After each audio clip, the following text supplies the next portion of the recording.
Hello दोस्तों, नमस्कार। स्वागत है आप सभी का अपने इस चैनल ओपी पाल टेलीकॉम में। दोस्तों मैं ओम प्रकाश पाल आज आप सभी को फर्स्ट एड किट के बारे में बताने जा रहा हूं। फर्स्ट एड किट मतलब प्राथमिक चिकित्सा किट। तो दोस्तों सबसे पहले हम लोग जानते हैं कि फर्स्ट एड किट होता क्या है। तो जब कोई भी व्यक्ति या कोई भी पर्सन चोटिल हो जाता है, इंजर्ड हो जाता है या फिर बीमार हो जाता है, तो उसके ट्रीटमेंट के लिए हम जो भी किट यूज करते हैं उसे कहते हैं फर्स्ट एड किट। जैसे प्लास्टर हो गया, मेडिसिन हो गया, बैंडेज हो गया, एंटीसेप्टिक क्रीम हो गया, एट्सेट्रा। इसी प्रकार से और हमारे किट हैं। तो जो भी किट हम यूज करते हैं उस टाइम पे वो हमारा कहलाता है फर्स्ट एड किट।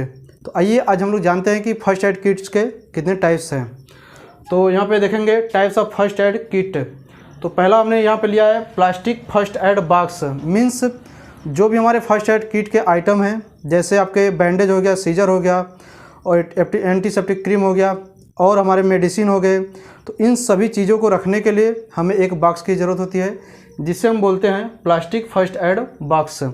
और दूसरा यहाँ पे हमने लिया है फर्स्ट एड गाइड बुक। अर्थात एक हमारे पास बुक होना चाहिए जिसमें सभी चीज़ लिखे हो कि कौन सा किट हम कब ले सकते हैं। तो ऐसा हमारे पास बुक भी होना चाहिए। और उसके बाद आता है हमारा मेडिसिन किट। और चौथा हमने लिया है treatment kits.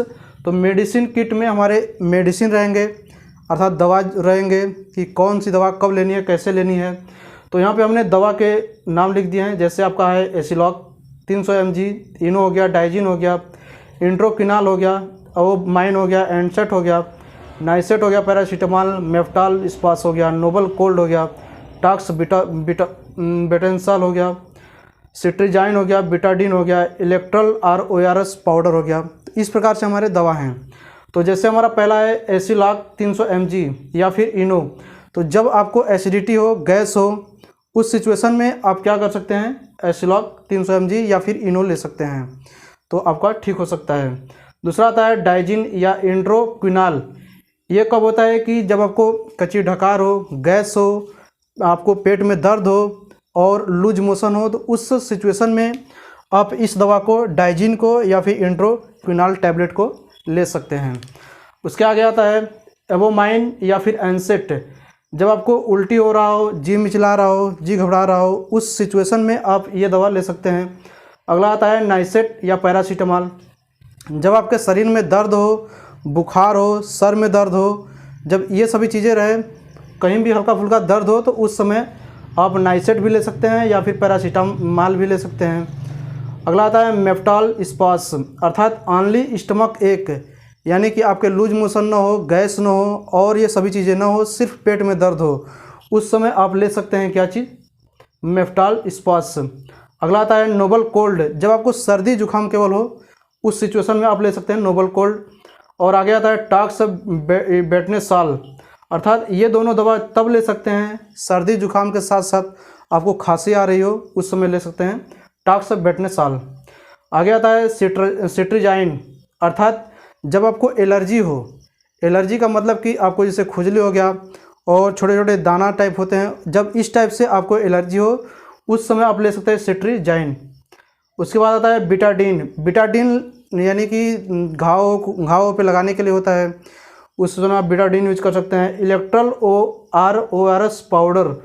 ORS means oral rehydration salt, यानी कि उल्टी होने के बाद, दस्त होने के बाद, ये सब होने के बाद आपके शरीर के अंदर सुस्ती आ जाती है, अर्थात आपके जो इलेक्ट्रॉन है वो इनबैलेंस हो जाते हैं। तो उस इलेक्ट्रॉन को बैलेंस करने के लिए आपको इलेक्ट्रल और ORS पाउडर की ज़रूरत पड़ती है।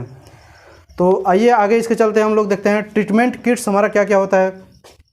ट्रीटमेंट किट्स में जैसे बैंडेज हो गया, रोलर बैंडेज हो गया, cotton swab, cotton balls, Iodex move, wound cleaning liquid जैसे डिटॉल हो गया, H2O2 हाइड्रोजन परऑक्साइड हो गया, या फिर सेवलान भी यूज कर सकते हैं आप। हंसा प्लास्ट बैंड एड हो गया, क्रिप बैंडेज हो गया, सेफ्टी पिन हो गया, मेटल ट्वीजर, सीजर, सैनिटाइजर जो नया में यानी कि ऐड कर दिया गया है फर्स्ट एड किट में, adhesive tape, surgical tape, mouth freshener जैसे लिस्ट्रीन लिक्विड, आपका ये दवा है, लिस्ट्रीन लिक्विड भी यूज कर सकते हैं। तो ट्रीटमेंट में आपका आ गया बैंडेज। बैंडेज यानी कि जो कटे कटे बैंडेज आपके होते हैं, जैसे घाव पे लगाना हुआ, वाउंड पे लगाना हुआ, तो आप लगा सकते हैं।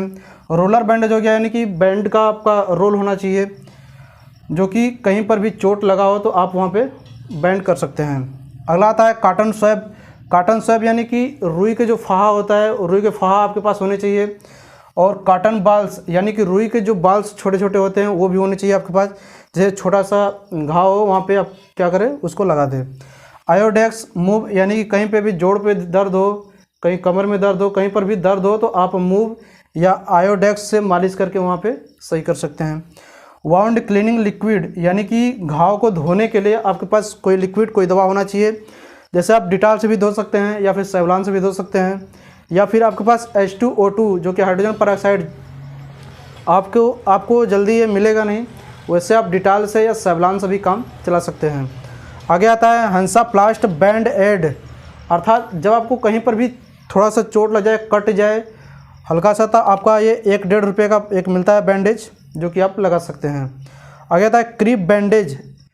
क्रीप बैंडेज का मतलब यह होता है कि गर्म पट्टी, या फिर आप बोल सकते हैं कि 1 मीटर लगभग आपकी पट्टी होती है, जो कि सर्दियों वर्दियों में इसे यूज करते हैं। अगर आपको जोड़ पर कहीं भी दर्द हो, एंकल में दर्द हो, तो उस समय आप क्रीप बैंडेज को यूज कर सकते हैं। अगला आता है सेफ्टी पिन, यानी कि जब कोई बैंडेज आपको पिन करना हो तो उस समय आप सेफ्टी पिन यूज कर सकते हैं।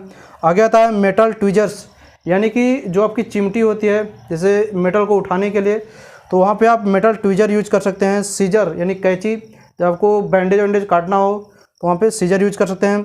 सैनिटाइजर से आप हैंड वॉश कर सकते हैं। एडहेसिव टेप, सर्जिकल टेप आपके पास होना चाहिए ताकि बैंडेज वैंडेज लगाने के बाद आप टेप कर सके। माउथ फ्रेशनर होना चाहिए जो कि लिस्ट्रीन लिक्विड होता है, यानी कि आप 10 से 15 ml लेकर के इसको पानी में मिला करके आप मुंह में ले लेंगे और 5 से 10 मिनट तक लिए रहेंगे। उसके बाद आप इसको बाहर कर देंगे, आपका माउथ फ्रेश हो जाएगा। जैसे कि आपके मुंह से दुर्गंध आता है, उस सिचुएशन में आप लिस्ट्रीन लिक्विड ले सकते हैं। तो दोस्तों इस प्रकार से हमारा ये आज का टॉपिक था फर्स्ट एड किट। तो आज का ये टॉपिक फर्स्ट एड किट कैसा लगा कमेंट करके जरूर बताएं। धन्यवाद।